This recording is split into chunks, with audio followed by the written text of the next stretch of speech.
வருணுக்கு ஒரு மாதிரி வேக்கப் கால் மாதிரி இருந்தது. ஒரு நோ பால்ல ஒரு கேட்ச், அதை பிடிக்கலாமா வேணாமான்னு சொல்லிட்டு பிடிக்க போய் இன்னாட்வென்ட்டா காலில் போட்டு ஒரு சின்ன பிள்ளைத்தனமா ஒரு சாப்டர் ஆஃப் ஆக்சிடென்ட்ஸ் ஆகி பார்த்தீங்கன்னா புக்கில் 4 மாதிரி ஆயிடுச்சு, 4+1 மாதிரி ஆயிடுச்சு. எல்லாம் ஒரு டிசப்பாயின்மெண்ட்டை காமிச்சாங்க, எல்லாம் ஒன்றும் பண்ண முடியல. இது ஒரு மாதிரி ஸ்கூல் பாய் எரர் மாதிரி இருந்தது. அவரும் இந்த மாதிரி ஒரு பெரிய ஸ்டேடியமில் நிறைய க்ரௌடு வந்து டைவர்ஸ் இந்தியன் க்ரௌடு இருப்பான், எல்லாருக்கும் அந்த அண்டர்ஸ்டாண்ட் பண்ணிக்க மாட்டான், இவன் இப்போ தான் ஆடுறான் அப்படின்ற மாதிரி எல்லாம் வெண்ட் அவுட் பண்ணி ஆங்கர். ஸோ அந்த மாதிரி சமயத்தில் இவ்வளோ பெரிய கிரவுண்டில் எங்கே குழி கிழி தோண்டி புழைச்சிக்கலாமான்ற மாதிரி ஒரு எம்பாரசிங்காக இருந்தது.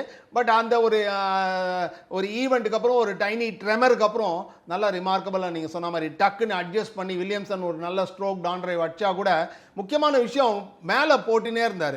ஆட் பால் பேக் அவர் லெங்க்த்து போடுறாரு, ஒரு மாதிரி ஹேசன் ஆகுது.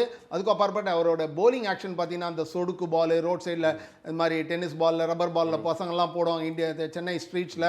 அஸ்வின் கூட அதை நிறைய ப்ராபகேட் பண்ணி அதை ப்ராப்பர்னன்ட் பண்ணி பெருசாக ஃபேமஸாக அந்த கேரம் பால்ன்ற மாதிரி சொடுக்கு அப்படி விடுறது. ரெண்டாவது வந்து சட்டில்ட்டி தான், ரிஸ்டோட சட்டில் சேஞ்சஸ் லாஸ்ட் மோமெண்ட், அது எப்படி நீங்கள் நினச்சா பண்ண முடியாது.